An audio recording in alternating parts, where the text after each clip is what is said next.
मैं ज्योतिर्विद डॉक्टर गजेंद्राचार्य, प्रकाशक विशाल ज्योतिष कार्यालय 2037/3 बोध गया मठ, बैजनाथा कमच्छा, वाराणसी से यूट्यूब चैनल के माध्यम से अपने सभी सब्सक्राइबर लोग के लिए तथा संपूर्ण देशवासियों को ज्योतिष शास्त्र का विशेष ज्ञान प्राप्ति हेतु अपनी 26 रचनाओं में यह स्वर्णिम रचना बृहद ज्योतिष रहस्य है, जो कि 5151 पृष्ठों में शुद्ध हिंदी भाषा में 5 खंडों में विभक्त है। इस ज्योतिष महाग्रंथ को बृहद रूप से इतने कलम अर्थात 525 कलम से मेरे द्वारा रचना हुई है। आज आप लोगों को जन्म कुंडली के एकादश भाव में मंगल और राहु ग्रह को एक साथ बैठने का फल स्पष्ट शब्दों में वर्णन करने जा रहा हूं।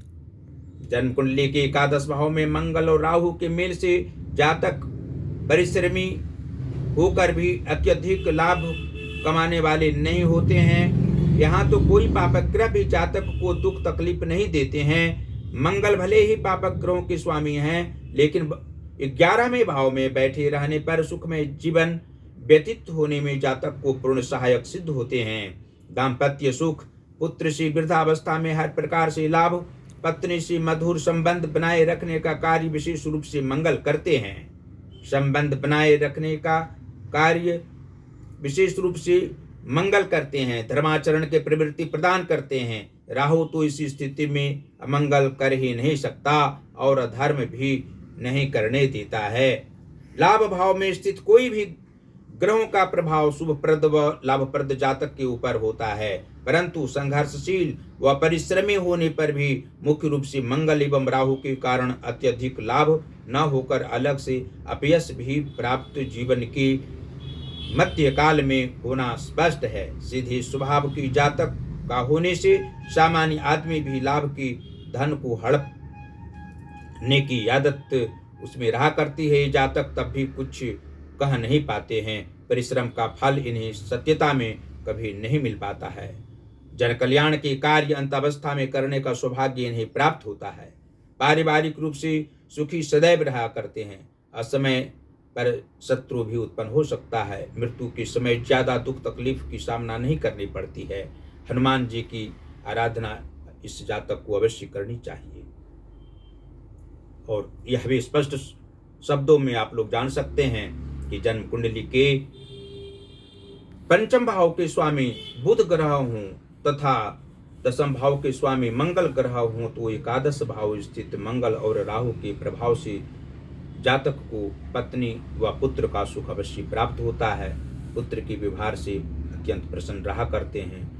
पुत्र की कामना अवश्य ही इनकी पूर्ण होती है। मनोवांछित फल इनको प्राप्त होता है और कर्म करने की लालसा इनमें सभी अवस्थाओं में रहा करती है। जीवन की पूर्वार्ध भाग से लेकर उत्तरार्ध भाग तक कर्म निष्ठ व्यक्ति की भांति कर्मनिष्ठता इनमें बनी हुई समान रूप से रहा करती है। और जन्म कुंडली के भाग्य भाव के स्वामी शुक्र ग्रह हो तथा धन भाव के स्वामी बृहस्पति हो, तो एकादश भाव स्थित मंगल और राहु के प्रभाव से जातक का भाग्योदय मुख्य रूप से 26वें वर्ष में होता है।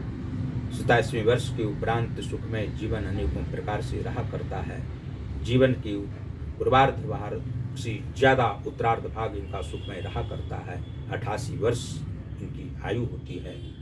और जन्म कुंडली के सप्तम भाव के स्वामी सूर्य ग्रह हूं तथा लग्नेश शनि हूं, तो एकादश भाव स्थित मंगल और राहु के प्रभाव से जातक पारिवारिक क्षेत्र में भी प्रसन्न रहा करते हैं और बाहरी क्षेत्र में भी प्रसन्न रहा करते हैं। सभी व्यक्तियों से प्रेम भाव पूर्वक रहा करते हैं।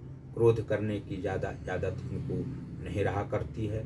पराक्रम भाव के स्वामी यदि मंगल ग्रह हों तथा आयु भाव की स्वामी बुध ग्रह हों, तो एकादश भाव स्थित मंगल और राहु के प्रभाव से जातक पराक्रमहीन व्यक्ति नहीं होता है। अपने कार्यों से सभी व्यक्ति को प्रसन्न करने वाले होते हैं। सहज भाव में किसी कार्य को करना इनकी आदत होती है। अपने संघर्ष के बल पर अधिक धनोपार्जन करने वाले होते हैं। आयु की पूर्वार्ध भाग में मानसिक संघर्ष अवश्य करना पड़ता है, लेकिन जीवन के उत्तरार्ध भाग में अधिक सुख प्राप्त होना सभी दृष्टिकोण से स्पष्ट है। और आयु की 66वें वर्ष के उपरांत मुख्य रूप से सामाजिक प्रतिष्ठा ज्यादा अंत अवस्था में प्राप्त होती है। 6वें भाव के स्वामी चंद्रमा हों तथा व्यय भाव के स्वामी शनि ग्रह हों तो एकादश भाव स्थित मंगल और राहु के प्रभाव से जातक को ज्यादा रोग नहीं होता है। सामान्यतया रोग सभी अवस्थाओं में होना स्पष्ट है, लेकिन ज्यादा परेशानी इनको नहीं रहा करती है। अपव्यय करने की आदत इनको नहीं रहती है। अपने धनों को संभाल कर रखने वाले होते हैं, संग्रह करने वाले होते हैं। एक अच्छा गृह निर्माण करना इनका मुख्य उद्देश्य रहता है। समाज की सेवा करना भी इनका धर्म व कर्तव्य रहता है। और अंत में यह आप लोग जान सकते हैं, जन्म कुंडली के नीच भावों में यदि शुभ ग्रह बैठे हों और उच्च भावों में पाप ग्रह बैठे हों तो एकादश भाव स्थित मंगल और राहु के प्रभाव से जो शारीरिक, मानसिक अथवा आर्थिक परेशानियों की सामना करनी पड़ती है, उसके लिए हमेशा भगवान शिव जी की आराधना, ओम नमः शिवाय का निरंतर अजपा जाप करते रहना चाहिए। 3 माला ओम नमः शिवाय का करने से प्रत्येक दिन अभिष्ट फल की प्राप्ति होगी, मनोवांछित फल प्राप्त होगा, पारिवारिक सुख प्राप्त होगा और धन संपदाओं का अभाव किसी भी रूप में नहीं रहेगा। मंगलवार को हनुमान जी की आराधना और शनिवार को भी हनुमान जी की आराधना करने से मुख्य रूप से भाग्योदय होने में विलंब नहीं होगा। सभी अवस्थाओं में भाग्य एक समान साथ देता रहेगा और आप सदैव प्रसन्न रहा करेंगे। और अंत में इस ज्योतिष महाग्रंथ बृहद ज्योतिष रहस्य को आप लोगों को अवश्य यहाँ से मंगवाने के लिए कहेंगे उचित मूल्य पर। इस ग्रंथ को और हमारी सभी अन्य 25 रचनाओं को उचित मूल्य पर ही दिया जाता है। आप लोग हमसे सीधा संपर्क कर सकते हैं, हमारे मोबाइल नंबर पर संपर्क कर सकते हैं, ईमेल भी कर सकते हैं।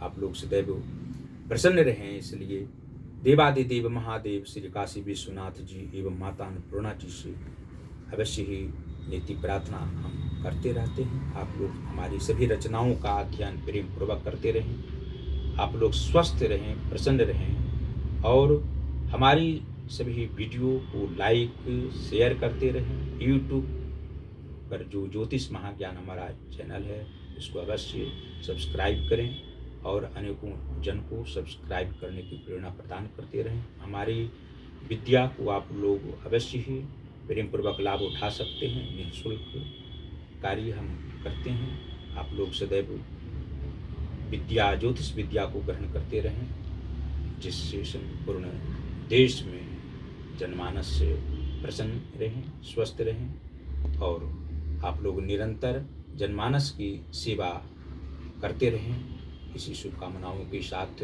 धन्यवाद।